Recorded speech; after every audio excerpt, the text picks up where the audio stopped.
Ladies and gentlemen, welcome back to another video. A video I wanted to make today before almost everything collapsed. Haven't touched my setup in months, and my freaking mic stopped working. My controller wasn't working because I had Steam input activated for this game, even though it worked the first time.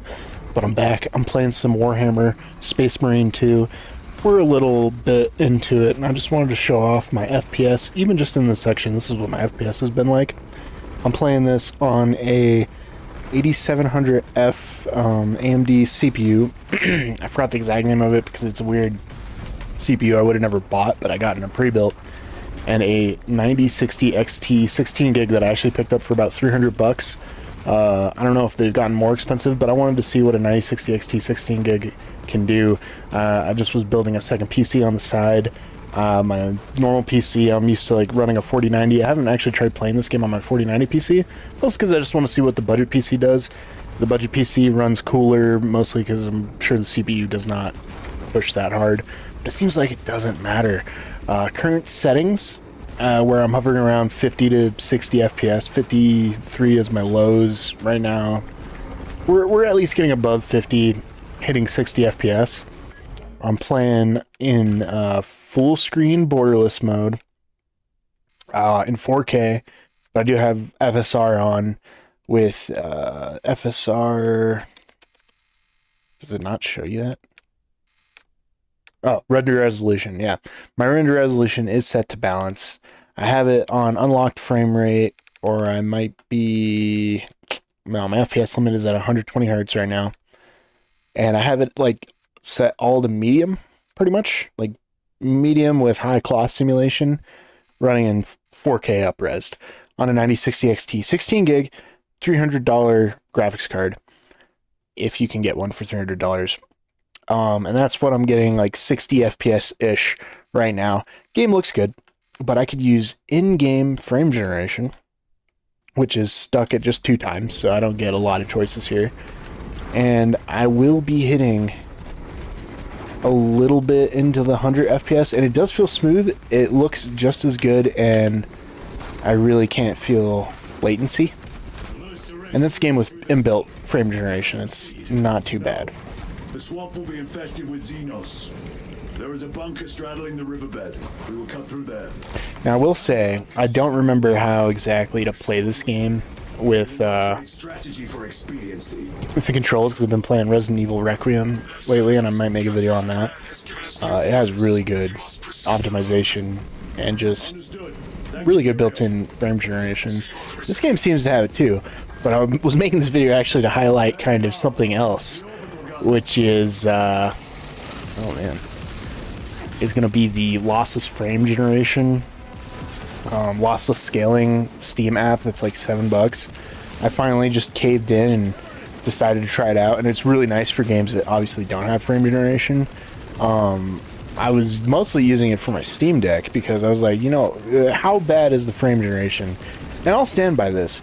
I think if you're playing a single player game and you're enjoying yourself and you want to make, I like using frame generation for a multitude of reasons. It makes, you know, lower frame rates feel smoother and feel more stable, right? But then it also can, in hand, keep your PC from running extremely hot while you're pushing higher frames. If you try to push native frames on like a 4090, oh my god, I thought you like fell off a cliff. When you try to push native frames on, let's say, like a 4090, yeah, you're gonna hit those native frames, but you're also gonna be in a fucking hot box of a room with a heater running, basically, right?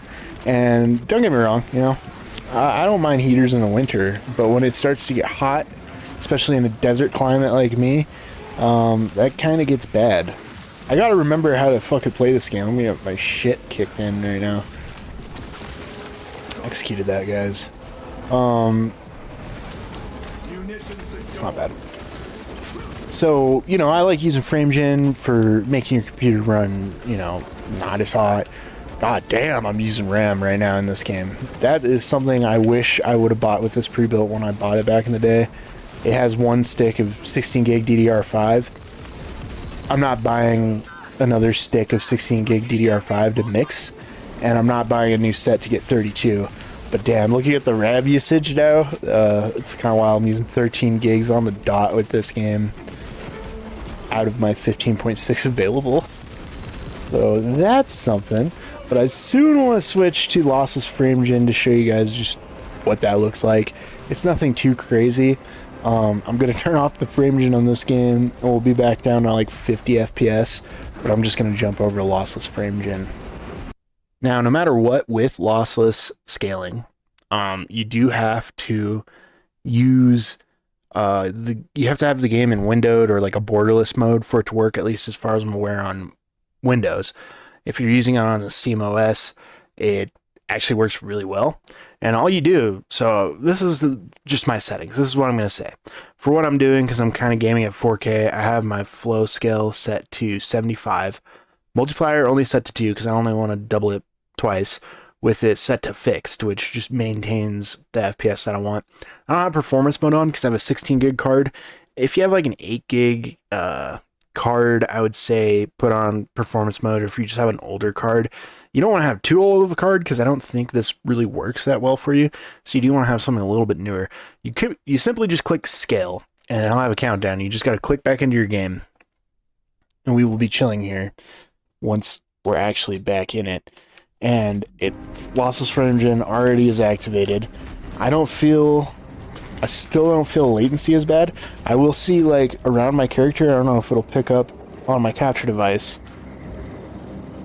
just very minor flickering around them, but for what you get and for the performance gains, I'd say it's not bad. So I'm going to turn this off, because now up in the top left corner I have Lossless Frame Gen actually telling me what FPS I'm getting, and it just takes my FPS and just doubles it without any quality loss. I don't know why I just did that on accident. Without any quality loss. And it feels good, man. It just feels good.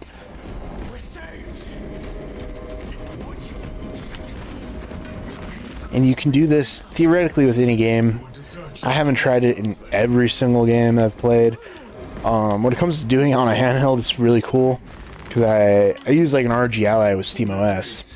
I was trying out Forza Horizon 2, and you just can get 120 hertz. It feels good. Like, this is not bad. If I thought it was really bad, I would not be recommending it.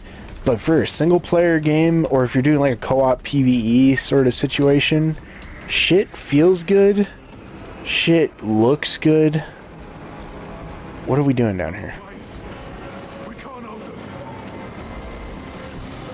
Oh, they just never activated. It's like, what's going on? It's a lot of fucking monsters here. But, I don't know, man. Lossless Frame Gen, I don't use it for the scaling feature. Like, I'll usually use a built-in scaler. And if you're needing frames for an older game, I wouldn't say you need to scale it, in my opinion. I haven't used the scaling filter, though. So, I mean, there's that. But I usually use built-in scalers for more modern games, and if I want to hit up Lossless Frame Gen, I try out Lossless Frame Gen. It's impressive just how well it works on console, so there is that. Yeah.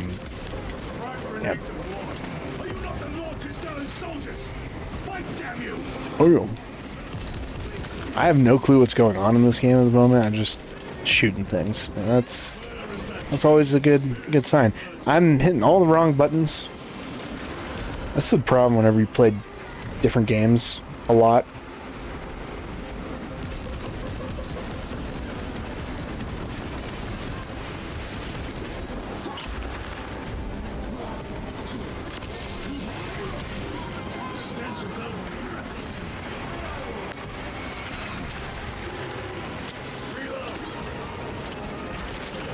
Now I'm locking in, and I'm playing some Warhammer. And I don't see artifacting in Warhammer. I think it's probably because I don't know if it's because it already features Frame Gen built in. I'm not entirely sure, but it's pretty freaking sweet.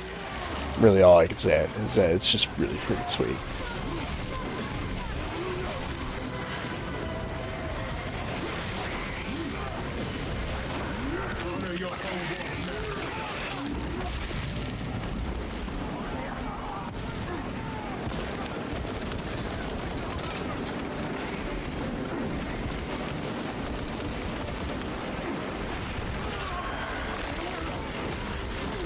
This game is so gruesome.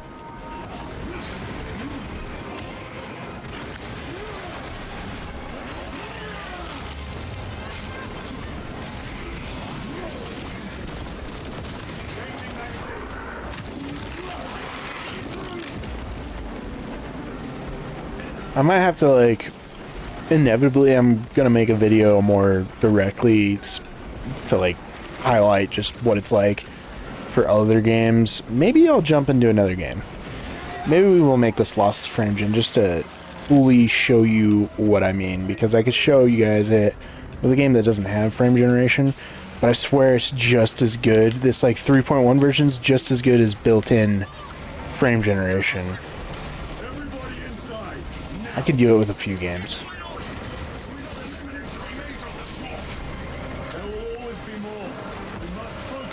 Ooh. Okay, so with this next game, in my opinion, is where Lossless frame gen gets pretty fucking cool. So I'm playing this game high-ish, medium settings, 4K native. It's Watch Dogs 2. The 16 gig graphics card actually helped me out a lot with this. Let me hit a consistent 60 FPS in native 4K while playing Watch Dogs 2 on PC. And it's fucking awesome. And I love it, right? But then I was like, fuck it, you know, how crazy would it be? Because, you know, I'm hitting like 60 degrees Celsius on my GPU whenever I play this, usually. How insane would it be to play the game, theoretically speaking, in 120 FPS if we use Lossless frame gen? So I'm going to just show you guys the exact method on how this works, because you'll Alt-Tab. You have the game running, right? You have it in window borderless mode. Alt-tabbing still sucks for me, though, for some reason. I think it might be because I'm using capture device. Pull out Lossless frame gen. I still have it set on the same thing, exactly how I want it. Click scale, and we go back into Watch Dogs 2. We click resume, and I think Lossless frame gen just activated because it killed the game a little bit. Gotta turn that off. My temperatures do not change at all because it's still rendering the game at 60. But it feels so much smoother now playing it because I'm getting double the frame rate at 120 FPS. Now, theoretically, I guess you could do like 3x, 4x. I don't need to do that because I'm playing on a 120 hertz monitor, so I'm just getting like nothing in return that way. This is the perfect way. You know, 2x, the least amount of latency you can add, and the frame rates feel better. They just immediately feel better. And you're not going to see that directly on a YouTube video, but I'm not lying. It's a $7 app that you can try for an hour and then refund if you don't like it. But if you have like a PC that's struggling and you're trying to play some higher end single player games or open world titles, or you just don't want your computer running hot all the time, you could try out Lossless scaling. I would not, again, I still don't recommend it for multiplayer titles, especially if you're trying to play extremely competitively. I wouldn't recommend it for some multiplayer titles, as I don't think it's ever been proven. But, you know, maybe some weird games could think of it as like an or as like a cheat software, but it's not. It's just frame generation. Or you could use it as a scaler too, but I'm not going to dive into that. I'm just using it for what I've been using it for. And I'll go ahead and show this off with one more game, because why not? Another thing, SteamOS has a leg up on Windows is my shaders. If I play a couple different games, sometimes the same game, I relaunch it, gotta compile shaders again. And this shit takes a minute. And it's annoying. I don't like it. And I'm trying out Silent Hill 2 if you didn't realize that, but I'm gonna skip until we get through these shaders. Now, the way I run Silent Hill 2, at least I've been trying it just on PC so far, the in-game frame generation does not work as well for me as I figured out with Lossless, because I was just like, I'm going to try Lossless. And it does work. I have the game locked at 30 FPS so that when I do a 2x frame, it'll just sit to 60. I usually, with the settings I'm running the game at, can hit in 4K, 4K with FSR 3.1 at balanced, with most of the settings on medium to high for Silent Hill 2, which is kind of rough to play. I can hit like a constant 30 to 40 FPS, but it jumps between. So I just went down, locked it at 30. And, you know, sitting at 30 with frame gen in-game, it does not work as well. But for Lossless frame gen, it does work pretty well. And I'm going to show it off to you guys. I needed to explain that part. And then one other thing, I mean, if you're this deep in the video, it doesn't really matter. I'm true to myself. I'm not even much of a horror game guy, because I like playing horror games with like friends over. But when it's by yourself, Jesus, what can I say? I am a little bitch, but I'm trying to push myself farther. So I'm just playing like Silent Hill 2. I do like Resident Evils, but Resident Evil Requiem, I've been playing it, and I go bitch mode a little bit because it's just bad. But right now I'm at 30 FPS, and I can tell I'm at 30 FPS locked, and it is just... The game looks good. I will say that. That's the fun part, is that it looks good. But whenever I pan, I'm at 30 FPS, and I'm locked at 30 FPS. I don't really like that, so we're going to activate Lossless Frame Gen again. And with it activated, I don't even know if you could tell panning with the capture device, but I think you can. It's a really smooth 60. Now, his head, if you pay attention to his head while I'm panning, sometimes it flickers. It's way worse on a handheld, at least with my RG Ally, but I still like playing it at 60 FPS. At least what feels like 60 FPS. Latency playing in a 30 FPS lock, though, I can kind of feel it. I don't know exactly if it's the game, but you can kind of feel it, and that's exactly why you don't want to play like FPS shooters with lossless frame gen. I mean, maybe if you're hitting 200 FPS and you had like a 400 hertz monitor for some reason, I don't know, you could probably do it and get very low latency. Like, the higher the frames you have, the better. I'm sure if I set this to 40 and tried doing that, that would work, but I just have it set to 30 FPS lock, and you get a smooth... Okay, that's the different controls again. Everything plays so different. You get a smooth 60 FPS experience. That doesn't dip for me because the game can run stably at 30 FPS for me. And it looks way better than a PS5. Because I tried playing this game on PS5, and I'm not usually that guy, but holy shit, it's so blurry and bad. It's not even funny. It's blurry and bad. So this is the way I'm probably going to play it. Or I might play it on handheld, you know, you never know. Maybe I should try more Silent Hill 2, because it should be easier, right? It's like, it's a puzzle game. It's purposefully spooky, though. And I don't know how I feel about that. I don't really like playing at night, but I'm recording this late at night, and I don't know how I feel about that. But yeah, I just want to talk about this freaking app that I didn't believe in before, and it's just a duck, and the duck lets you do a lot of things. It's really cool. You guys should try the duck.